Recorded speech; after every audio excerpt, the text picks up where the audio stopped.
मानाचा जय भीम, जय आदिवासी, जय बिरसा, जय राघोजी।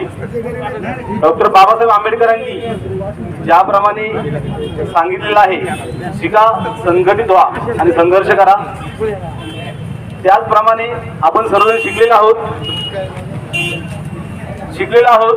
संघटित होत आहोत। पण संघटित होत असताना न्यायिक पद्धतीने जर लढा दिला तर आपण यात विजयी होणार आहोत। एसएफआय संघटना असतील, कामगार पक्ष असतील, हे संविधानाच्या मार्गाने आंदोलन करून जो काही मोठा लढा उभा करत आहेत, त्यामध्ये आदिवासी ठाकर समाज संघटना, जुन्नर तालुका, ट्रायबल्स डॉक्टर असोसिएशन, महाराष्ट्र राज्य, आदिवासी ठाकर समाज, नौकदर वर्ग, बिरसा ब्रिगेड, सह्याद्री, आदिवासी विचार मंच, महाराष्ट्र राज्य, या सर्वांच्या वतीने आम्ही आपल्या बरोबर सहभागी, पाठिंबाच नाही तर सहभागी आहोत। 2 वर्षापूर्वी ज्यावेळेस महाराष्ट्रामधील ऑफरोड या संघटनेने सुप्रीम कोर्टामध्ये एक जनहित याचिका दाखल केली आणि त्यामध्ये असं आढळून आलं की संपूर्ण महाराष्ट्रामध्ये, फक्त महाराष्ट्रामध्ये 12,500 पेक्षाही सरकारी नोकऱ्यांवरती जे काही आदिवासींच्या राखीव जागा आहेत, त्या राखीव जागांवरती बोगस आदिवासी समाजातील बोगस माणसांनी त्यावरती नोकऱ्या बळकावल्या आहेत। या 12,500 फक्त नोकऱ्या बळकावल्या आहेत, ज्या शासकीय आहेत, ज्या बिगर शासकीय आहेत, त्यामध्ये जी काही डॉक्टर असतील, वकील असतील, इंजिनियर असतील, इतर शासनाच्या नोकरी विरहित त्यांनी या जागा बळकावून स्वतःचे व्यवसाय थाटलेले आहेत। त्याविरोधीही आपल्याला या माध्यमातून आवाज उठवणं गरजेचं आहे।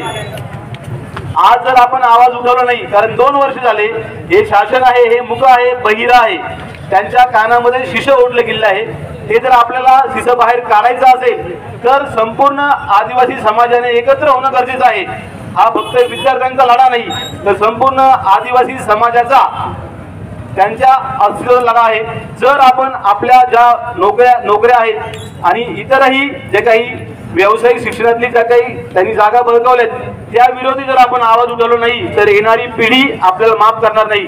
आता आपण जागे झालो नाही, कारण 75 वर्ष झालेत संविधान लागू झाले, परंतु 1980 ते 85 कालामध्ये ज्यावेळेस या ठिकाणी त्या पक्षाचं नाव घेत नाही, त्यांचं ज्यावेळेस सरकार होतं त्यावेळेस आपले मुख्यमंत्री होते, त्या मुख्यमंत्र्यांच्या काळामध्ये सर्वात जास्त बोगस या घुसखोरी झाल्या आहेत।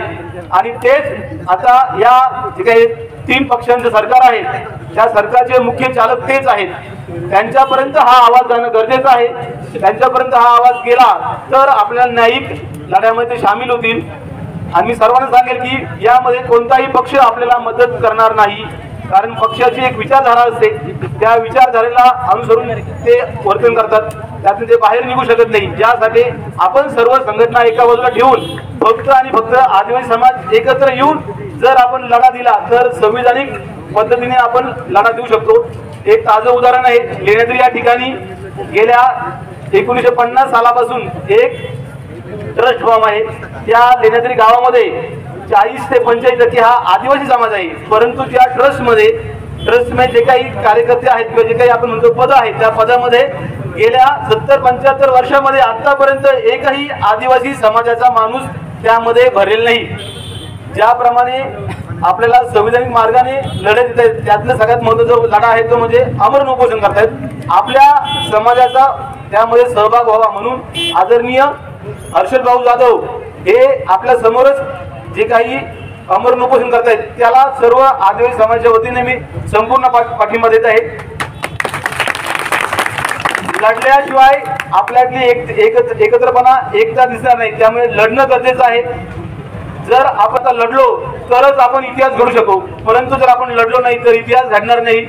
म्हणतात ना, जिस कौम को अपना भूतकाळ, ज्या कौमला आपला भूतकाळ माहित नसतो तो भविष्य घडू शकत नाही।